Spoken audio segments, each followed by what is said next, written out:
ಇನ್ನು ಧರ್ಮಸ್ಥಳದ ಬುರುಡೆ ಕೇಸ್ಗೆ ಸಂಬಂಧಪಟ್ಟ ಹಾಗೆ ಮಾಸ್ಕ್ ಮ್ಯಾನ್ ಅಲಿಯಾಸ್ ಚಿನ್ನಯ್ಯನನ್ನ ಎಸ್ಐಟಿ ಈಗ ಕಸ್ಟಡಿ ಇವತ್ತಿಗೆ ಅಂತ್ಯ ಆಗ್ತಾ ಇದೆ. ಧರ್ಮಸ್ಥಳ ಬುರುಡೆ ಕೇಸ್ಗೆ ಸಂಬಂಧಪಟ್ಟ ಹಾಗೆ ಸಾಕ್ಷಿದಾರ ದೂರುದಾರ ಈಗ ಎಸ್ಐಟಿ ಕಸ್ಟಡಿಯಲ್ಲಿದ್ದಾನೆ. ಬೆಳ್ತಂಗಡಿಯ ನ್ಯಾಯಾಲಯಕ್ಕೆ ಚಿನ್ನಯ್ಯನನ್ನ ಎಸ್ಐಟಿ ಅಧಿಕಾರಿಗಳು ಈಗ ಹಾಜರುಪಡಿಸಿದ್ದಾರೆ ಅನ್ನೋದು ಕೂಡ ಗೊತ್ತಾಗ್ತಾ ಇದೆ. ಮೆಡಿಕಲ್ ಚೆಕಪ್ ಅನ್ನ ಮಾಡಿಸಿದ ಬೆನ್ನಲ್ಲೇ ಕೋರ್ಟ್ಗೆ ಈಗ ಚಿನ್ನಯ್ಯನನ್ನ ಹಾಜರುಪಡಿಸಿದ್ರು. ಕಾನೂನು ಸೇವಾ ಪ್ರಾಧಿಕಾರದಿಂದ ಚಿನ್ನಯ್ಯಗೆ ವಕೀಲರ ಒಂದು ನೇಮಕ ಕೂಡ ಆಗಿದೆ. ಇನ್ನೊಂದು ಕಡೆ ಕೋರ್ಟ್ ಸೂಚನೆ ಮೇರೆಗೆ ಮಾಸ್ಕ್ ಮ್ಯಾನ್ಗೆ ವಕೀಲರ ಈಗ ನೇಮಕ ಆಗಿದೆ ಅನ್ನೋದು ಕೂಡ ಇಲ್ಲಿ ಗೊತ್ತಾಗ್ತಾ ಇದೆ. ಅಂದರೆ ಕೋರ್ಟ್ ಈಗ ಸೂಚನೆಯನ್ನು ಕೊಟ್ಟಿದೆ. ಜಡ್ಜ್ ಮುಂದೆ ಹಾಜರಿಗೆ ಮುನ್ನ ವಕೀಲರ ಜೊತೆ ಚಿನ್ನಯ್ಯ ಈಗ ಚರ್ಚೆ ಮಾಡಿದ್ದಾರೆ. ಚಿನ್ನಯ್ಯನ ಕಸ್ಟಡಿ ವಿಸ್ತರಣೆಗೆ ಎಸ್ಐಟಿ ಮನವಿ ಮಾಡುವ ಸಾಧ್ಯತೆ ಇದೆ. ಯಾಕಂದರೆ ಒಂದು ಕಡೆ ತನಿಖೆ ನಡೀತಾ ಇದ್ರೂ ಕೂಡ ಮತ್ತಷ್ಟು ತನಿಖೆ ಮಾಡಬೇಕಾಗಿದೆ. ಹಾಗಾಗಿ ಧರ್ಮಸ್ಥಳ ಬುರುಡೆ ಕೇಸ್ಗೆ ಸಂಬಂಧಪಟ್ಟ ಹಾಗೆ ಮತ್ತಷ್ಟು ಈಗ ತನಿಖೆ ಈಗ ಬಾಕಿ ಉಳಿದಿದೆ ಅನ್ನೋದು ಕೂಡ ಇಲ್ಲಿ ಗೊತ್ತಾಗ್ತಾ ಇದೆ. ಸಾಕಷ್ಟು ಈಗ ತನಿಖೆಯನ್ನು ಮಾಡಿದ್ದಾರೆ. ತೀವ್ರಗತಿಯಲ್ಲಿ ವಿವಿಧ ಆಯಾಮಗಳಲ್ಲಿ ತನಿಖೆಯನ್ನು ಎಷ್ಟೇ ಮಾಡಿದರೂ ಕೂಡ ಈಗ ಸಾಕಷ್ಟು ಬೇರೆ ಬೇರೆ ಮಜಲನ್ನು ಪಡ್ಕೊಳ್ತಾ ಇದೆ. ಬೇರೆ ಬೇರೆ ಆಯಾಮಗಳನ್ನು ಈ ಕೇಸ್ ಈಗ ಪಡ್ಕೊಳ್ತಾ ಇರೋದ್ರಿಂದ ಒಂದು ಕಡೆ ಈ ಮಾಸ್ಕ್ ಮ್ಯಾನಿನ ಹಿಂದೆ ಯಾರ್ಯಾರೆಲ್ಲ ಇದ್ದಾರೆ, ಯಾಕಂದರೆ ಈತ ಅರೆಸ್ಟ್ ಆದಂಥ ಸಂದರ್ಭದಲ್ಲೇ ನಾನು ಕೇವಲ ಪಾತ್ರಧಾರಿ, ನನ್ನ ಹಿಂದೆ ಸಾಕಷ್ಟು ಜನ ಸೂತ್ರಧಾರರಿದ್ದಾರೆ ಅಂತ ಒಂದು ಕಡೆ ಹೇಳಿದ್ದ. ಅದಾದಮೇಲೆ ಈಗೇನೀಗ ಈ ಒಂದು ಗ್ಯಾಂಗ್ ಇದೆಯಲ್ಲ, 2012ರಲ್ಲಿ ಸೌಜನ್ಯ ಮರ್ಡರ್ ಆಯ್ತಲ್ಲ, ಆ ಮರ್ಡರ್ ಆದಂಥ ಸಂದರ್ಭದಲ್ಲಿ ಸೌಜನ್ಯ ಹೋರಾಟಗಾರರು ಇವನ ಜೊತೆ ಸೇರಿಕೊಂಡು ಧರ್ಮಸ್ಥಳದಲ್ಲಿ ಸಾಕಷ್ಟು ಶವಗಳನ್ನು ಹೂತಿಟ್ಟಿದ್ದೀವಿ ಅಂದರೆ ಧರ್ಮಸ್ಥಳಕ್ಕೆ ಒಂದು ಕಪ್ಪು ಚುಕ್ಕಿ ತರುವಂತಹ ನಿಟ್ಟಿನಲ್ಲಿ ಈ ಒಂದು ಗ್ಯಾಂಗ್ ಕೆಲಸ ಮಾಡ್ತದೆ. ಹಾಗಾಗಿ ಈ ಒಂದು ಕೇಸ್ಗೆ ಸಂಬಂಧಪಟ್ಟಾಗೆ ಬೇರೆ ಬೇರೆ ಆಯಾಮ ಈಗ ಪಡ್ಕೊಳ್ತಾ ಇರೋದ್ರಿಂದ ಇನ್ನಷ್ಟು ವಿಚಾರಣೆಗೋಸ್ಕರ ಎಸ್ಐಟಿ ಈಗ ಮತ್ತೆ ಪಡ್ಕೊಳ್ಳುವಂಥ ಸಾಧ್ಯತೆ ಕೂಡ ಇದೆ. ಈ ಬಗ್ಗೆ ಹೆಚ್ಚಿನ ಡೀಟೇಲ್ಸನ್ನು ನಮ್ಮ ಪ್ರತಿನಿಧಿ ರೂಪೇಶ್ ಕೊಡ್ತಾ ಹೋಗ್ತಾರೆ. ರೂಪೇಶ್, ಇಲ್ಲಿ ಭಾಳ ಮುಖ್ಯವಾಗಿ ಎಸ್ಐಟಿ ಕಸ್ಟಡಿಯಲ್ಲಿ ಇಷ್ಟು ದಿವಸ ಚಿನ್ನಯ್ಯ ಇದ್ದರು. ಇವತ್ತಿಗೆ ಒಂದು ಎಸ್ಐಟಿಯ ಒಂದು ವಿಚಾರಣೆ ಇನ್ನೂ ಕೂಡ ಮುಂದುವರಿಯುವಂಥ ಸಾಧ್ಯತೆ ಇದೆಯಾ? ಇವತ್ತು ಮತ್ತೆ ಕೋರ್ಟ್ಗೆ ಪಡಿಸುವಂಥ ಸಂದರ್ಭದಲ್ಲಿ ಮತ್ತೆ ಕೋರ್ಟ್ ಮುಂದೆ ಎಸ್ಐಟಿ ಈಗ ಮತ್ತೆ ಅವ್ರ ಕಸ್ಟಡಿಗೆ ಕೇಳುವಂಥ ಸಾಧ್ಯತೆ ಇದೆಯಾ, ಹೇಗೆ ಅಂತ? ಸಚಿನ್, ಈಗ ಸಮಗ್ರವಾಗಿ ಎಸ್ಐಟಿ ತನಿಖೆಯನ್ನು ಮಾಡ್ತಾ ಇದೆ. ಒಂದು ಭಾಗದಲ್ಲಿ ಎಲ್ಲ ಬೇರೆ ಬೇರೆ ಆಂಗಲ್ ನಲ್ಲೂ ಕೂಡ ತನಿಖೆಯನ್ನು ಮಾಡ್ತಾ ಇದೆ. ಅದೇ ರೀತಿ ಷಡ್ಯಂತ್ರ ಹೇಗಾಯಿತು, ಯಾಕಾಯಿತು, ಯಾವ ರೀತಿಯಾಗಿ ಆಯಿತು, ಏನು ಎಲ್ಲ ವಿಚಾರವನ್ನು ಕೂಡ ಗ್ಯಾದರ್ ಮಾಡ್ತಾ ಇದೆ. ಇದರ ಮುಂದುವರೆದ ಭಾಗನಾಗಿಯೇ ಸಾಕಷ್ಟು ಕಡೆ, ಯಾಕಂತ ಹೇಳಿದ್ರೆ ಎಸ್ಐಟಿ ಇದಾಗಲೇ 4-5 ಸ್ಥಳಗಳಲ್ಲಿ ಹಾಜರು ಮಾಡಿದೆ. ಅದಾದ ಬಳಿಕ ಸಾಕಷ್ಟು ಸಾಕ್ಷ್ಯಗಳನ್ನು ಕೂಡ ಕಲೆ ಹಾಕಿದೆ. ಹೀಗಾಗಿ ಈಗ ಎಸ್ಐಟಿ ಕಸ್ಟಡಿ ಅಂತ್ಯ ಆಗ್ತಾ ಇದೆ. ಮತ್ತೆ ಪುನಃ ಇನ್ವೆಸ್ಟಿಗೇಷನ್ ಮಾಡಬೇಕಾಗುತ್ತೆ. ಹೀಗಾಗಿ ಇವತ್ತು ಮತ್ತೆ ಇನ್ವೆಸ್ಟಿಗೇಷನ್ ಅಂತ ಕೇಳುವ ಸಾಧ್ಯತೆಗಳಿರುತ್ತೆ. ಅದೇ ರೀತಿ ಎಸ್ಐಟಿ ಕಸ್ಟಡಿ ಕೇಳುವ ಸಾಧ್ಯತೆಗಳಿರುತ್ತೆ. ಹೀಗಾಗಿ ಈಗ ಚಿನ್ನಯ್ಯನನ್ನ ಈ ಒಂದು ಬೆಳ್ತಂಗಡಿ ನ್ಯಾಯಾಲಯಕ್ಕೆ ಕರೆದುಕೊಂಡು ಬಂದಿದ್ದಾರೆ. ಇನ್ನು ಕೆಲವೇ ಹೊತ್ತಿನಲ್ಲಿ ನ್ಯಾಯಾಧೀಶರ ಮುಂದೆ ಆತನನ್ನ ಹಾಜರುಪಡಿಸ್ತಾರೆ. ಈ ದೃಶ್ಯಗಳು ನೋಡ್ತಿರ್ಬೋದು. ಇದೇ ವೆಹಿಕಲ್ ನಲ್ಲಿ ಚಿನ್ನಯ್ಯ ಇದ್ದಾನೆ. ಯಾಕಂದ್ರೆ ಸಮಗ್ರವಾಗಿ ತನಿಖೆ ಆಗಿತ್ತು. ಯಾಕಂತ ಹೇಳಿದ್ರೆ ಈಗ ಬೇರೆ ಬೇರೆ ಕಡೆ ಒಂದು ಉಜಿರೆಯ ತಿಮ್ರೋಡಿ ನಿವಾಸ, ಅದಾದ ಬಳಿಕ ಮಲ್ಲಸಂದ್ರ ಇರತಕ್ಕಂಥ ಜಯಂತಿ ಅವರ ನಿವಾಸ, ಹಾಗೆ ಹೊಳ್ಳಿಮನೆ ಹೋಟೆಲ್ ಸೇರಿದಂತೆ ಹಲವಾರು ಭಾಗಗಳಲ್ಲೂ ಕೂಡ ಈ ಒಂದು ವಿಚಾರಣೆಯನ್ನು ಮಾಡಿದ್ರು, ಮಹಜರನ್ನ ಮಾಡಿದ್ರು, ಸಾಕ್ಷ್ಯಗಳನ್ನು ಕಲೆ ಹಾಕಿದ್ರು, ಡಿವಿಆರ್ ಅನ್ನು ಕಲೆ ಹಾಕಿದ್ರು.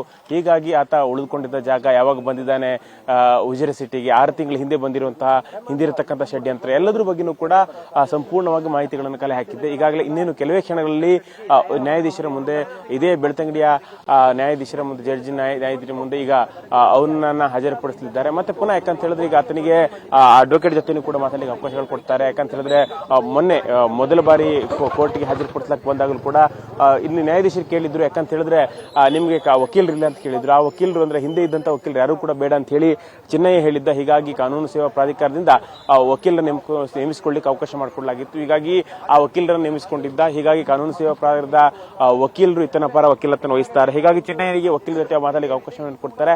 ಆತನ ಸ್ಟ್ಯಾಂಡ್ ಏನು, ಯಾಕಂತ ಹೇಳಿದ್ರೆ ಆತ ಏನ್ ಹೇಳ್ತಾನೆ ಎಲ್ಲವನ್ನೂ ಕೂಡ ಕೇಳಬಹುದು. ಯಾಕಂದ್ರೆ ಯಾರೇ ಆರೋಪಿಗಳಾದ್ರೂ ಕೂಡ ಅವರಿಗೆ ವಕೀಲನ ಇಟ್ಕೊಳ್ಳಿಕ್ಕೆ ಅವಕಾಶಗಳಿದೆ. ಹೀಗೆ ಆ ಅವಕಾಶವನ್ನು ಮಾಡಿಕೊಟ್ಟಿದ್ದಾರೆ. ಇವತ್ತು ಕೂಡ ಆಗುತ್ತೆ. ಇವತ್ತು ಚಿನ್ನಯ್ಯನ ಪದ ವಾದವನ್ನು ಮನ್ನಣೆ ಮಾಡ್ತಾರೆ. ಯಾಕಂತ ಹೇಳಿದ್ರೆ ಸಾಕು, ಇಷ್ಟು ದಿನ ಜೆಸಿ ಕೊಟ್ಬಿಡಿ ಅಂತೇಳಿ ಕೇಳಬಹುದು, ಚಿನ್ನಯ್ಯನ ಪರ ವಕೀಲರು ಹೇಳ್ಬಹುದು. ಅದೇ ರೀತಿಯಾಗಿ ಎಸ್ಐಟಿ ಪರ ವಕೀಲರು ಪುನಃ ಎಸ್ಐಟಿ ಬೇಕೆ ಅಂತ ಹೇಳಿ ಕೇಳಬಹುದು. ಹೀಗಾಗಿ 10 ದಿನಗಳ ಕಾಲ ಎಸ್ಐಟಿ ಕೇಳಬಹುದು ಅನ್ನುವಂಥ ನಿರೀಕ್ಷೆಗಳಿದೆ. ಹೀಗಾಗಿ ನ್ಯಾಯಾಧೀಶರು ಎಷ್ಟು ದಿನಗಳ ಕಾಲ ಕೊಡ್ತಾರೆ ಅನ್ನೋದು ಪ್ರಮುಖವಾಗಿರುತ್ತೆ ವಿಚಾರ ಆಗುತ್ತೆ. ಇಲ್ಲಿಗ ಒಟ್ಟಾರಾಗಿ ನಾವು ನೋಡಬಹುದು. ಯಾಕಂತ ಹೇಳಿದ್ರೆ ಇನ್ನೂ ಕೆಲವೊಂದಿಷ್ಟು ಕಡೆಗಳಲ್ಲಿ ಹಾಜರಾಗಬೇಕಾಗುತ್ತೆ. ದೆಹಲಿಗೆ ಲಿಂಕ್ ಇದೆ ಅನ್ನುವಂಥ ವಿಚಾರ ಹಿಂದೆ ಬಯಲಿಗೆ ಬಂದಿತ್ತು. ಹೀಗಾಗಿ ಅಲ್ಲೂ ಕೂಡ ಹಾಜರು ಮಾಡ್ತಾರೆ ಅನ್ನೋದು ಬಹುಮುಖ್ಯವಾಗಿರ್ತಕ್ಕಂಥ ಪ್ರಶ್ನೆ ಆಗಿರ್ತಕ್ಕಂಥದ್ದು. ಹೀಗಾಗಿ ದೆಹಲಿಯಲ್ಲಿ ಕೂಡ ಹಾಜರಾದ್ರೆ ಮತ್ತೆ ಕರ್ಕೊಂಡು ಹೋಗಬೇಕಾಗುತ್ತೆ.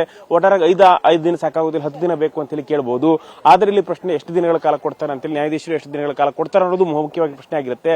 ಆದ್ರೆ ಇದು ಒಂದು ಜಸ್ಟ್ ಯಾವುದೋ ಒಂದು ಕೇಸ್ ಅಂತ ಹೇಳಿ ಅಲ್ಲ, ಇಲ್ಲಿ ಓವರ್ ಆಲ್ ಆಗಿ ಒಂದಿಷ್ಟು ಸಂಚು ಇರುತ್ತೆ, ಒಂದು ಷಡ್ಯಂತ್ರಗಳಿರುತ್ತೆ. ಷಡ್ಯಂತ್ರ ಅಂತ ಹೇಳಿದ್ರೆ ಅದರ ಭಾಗವಾಗಿ ಬೇರೆ ಬೇರೆ ರೀತಿಯಾಗಿ ಅಪಪ್ರಚಾರಗಳಾಗಿದೆ, ಬೇರೆ ಬೇರೆ ಕಡೆ ಹೋಗಿದೆ, ಟ್ರಾವೆಲ್ ಮಾಡಿದ್ದಾರೆ, ಈ ದೇಶ ಅಥವಾ ವಿದೇಶದ ಲಿಂಕ್ ಕೂಡ ಇದೆ ಅನ್ನುವಂಥ ವಿಚಾರಗಳು ಈಗಾಗಲೇ ಬೆಳಕಿಗೆ ಬರ್ತಾ ಇದೆ. ಹೀಗಾಗಿ ಎಲ್ಲಾ ವಿಚಾರವನ್ನು ತನಿಖೆ ಮಾಡಬೇಕಾದ್ರೆ ಇನ್ನೂ ಕೂಡ 10 ದಿನಗಳ ಕಾಲ SIT ಕಷ್ಟಿಗೆ ಬೇಕು ಅಂತ ಹೇಳಿ ಕೇಳಬಹುದು. ಎಲ್ಲವನ್ನೂ ಕೂಡ ಕೋರ್ಟ್ ಮುಂದೆ ಕನ್ವಿನ್ಸ್ ಮಾಡಬೇಕಾಗುತ್ತೆ. SIT ಆ ಪ್ರಯತ್ನವನ್ನು ಮಾಡುತ್ತೆ ಅನ್ನುವಂಥದ್ದು ಇವತ್ತಿನ ಮಾತು. ಹೀಗಾಗಿ ಏನ್ ಮಾಡುತ್ತೆ SIT ಅನ್ನೋದು ಇಲ್ಲಿ ಕುತೂಹಲದ ವಿಚಾರ. ಸದ್ಯಕ್ಕೀಗ ಕೆಲವೇ ಕ್ಷಣ, ಯಾಕಂದ್ರೆ ಈಗ SIT ರೂಪೇಶ್, ಇಲ್ಲಿ ಬಹಳ ಮುಖ್ಯವಾಗಿ ಒಂದು ಕಡೆ ಈಗ ಜಡ್ಜ್ ಈಗ ಒಂದ್ ಕಡೆ ಸೂಚನೆಯನ್ನ ಕೊಟ್ಟಿದ್ದಾರೆ SIT ಅಧಿಕಾರಿಗಳಿಗೆ, ಅಂದ್ರೆ ವಕೀಲರನ್ನ ನೇಮಕ ಮಾಡ್ಕೊಳ್ಳಿಕ್ಕೆ. ಅಂದ್ರೆ ಈಗ ಆಲ್ರೆಡಿ ಅವರು ಚಿನ್ನಯ್ಯ ವಕೀಲರನ್ನ ನೇಮಕ ಮಾಡ್ಕೊಂಡಿದ್ದಾರ. ಮತ್ತೊಂದು ಕಡೆ ಇಡಿ ಕೂಡ ಈಗ ಎಂಟ್ರಿ ಕೊಟ್ಟಿದೆ, ಹಣದ ಮೂಲ ಎಲ್ಲಿಂದ ಬರ್ತಾ ಇದೆ ಅಂತ. ಆ ಬಗ್ಗೆ ಏನೋ ಈಗ ಚರ್ಚೆ ಆಗ್ತಾ ಇದೆ, ಆ ಬಗ್ಗೆ ಏನು ತನಿಖೆ ಎಲ್ಲಿ ಹಂತಕ್ಕೆ ಈಗ ಬಂದು ನಿಂತಿದೆ ಅಂತ. ಇಲ್ಲಿ ಚಿನ್ನಯ್ಯನಿಗೆ ವಕೀಲರು ನೇಮಿಸಿಕೊಳ್ಳಿಕ್ಕೆ ವಕೀಲರು ಮೊದಲೇ ಪ್ರಶ್ನೆ ಏನಂತ ನಿಮ್ಮ ಪರ ವಕೀಲರು ಇಲ್ಲ ಅಂತ ಹೇಳಿ. ಹಾಗಾಗಿ ನನ್ನ ಪರ ವಕೀಲರು ಇದ್ರು ಕೂಡ ಹಿಂದೆ ಇದ್ದಂತ ವಕೀಲರು, ಯಾಕಂತ ಹೇಳಿದ್ರೆ ನಾವು ಅಂದ್ಕೊಂಡಿದ್ವಿ ಬುರುಡೆಯನ್ನು ತೆಗೆದುಕೊಂಡು ಬಂದಾಗ ಒಂದಿಷ್ಟು ವಕೀಲರುಗಳು ಚಿನ್ನಯ್ಯನ ಜೊತೆ ಬಂದಿದ್ರು. ಹೀಗಾಗಿ ಆ ವಕೀಲರು ನನ್ನ ಜೊತೆ ಬೇಡ ಅಂತ ಹೇಳಿ ಚಿನ್ನಯ್ಯ ಹೇಳ್ಕೊಂಡಿದ್ದ ಅನ್ನೋ ವಿಚಾರ. ಅದಾದ ಬಳಿಕ ಚಿನ್ನಯ್ಯ ಆ ವಕೀಲರು ಬೇಡ ಅಂತ ಹೇಳಿದಾಗ ಏನ್ ಮಾಡ್ಲಿಕ್ಕಾಗತ್ತೆ, ಆ ವಕೀಲರೇ ಬಂದು ನಾನು ಚಿನ್ನಯ್ಯನ ಪರ ವಕೀಲತನ ಹಾಕ್ತೀನಿ ಅಂತ ಹೇಳಿಕ್ ಆಗೋದಿಲ್ಲ. ಈಗ ಆ ವಕೀಲರು ಸೈಲೆಂಟ್ ಆಗಿ ಹೋದ್ರು. ಹೀಗಾಗಿ ಈಗ ಚಿನ್ನಯ್ಯನಿಗೆ ವಕೀಲರು ಬೇಕು. ಹೀಗಾಗಿ ಯಾವ ವಕೀಲರು ಅಂತ ಬಂದಾಗ ನೀವು ಯಾರಾದ್ರೂ ಕೊಟ್ಬಿಡಿ ಅಂತ ಹೇಳಿ ಕೇಳಿದ್ದ. ಹೀಗಾಗಿ ಕಾನೂನು ಸೇವಾ ಪ್ರಾಧಿಕಾರ ಅಂತಿದೆ, ಅದು ಆರೋಪಿಗಳಿರ್ಬೋದು, ಯಾರೇ ಸಂತ್ರಸ್ತರಿರ್ಬೋದು, ಅವರ ಪರ ಕೆಲಸ ಮಾಡುತ್ತೆ.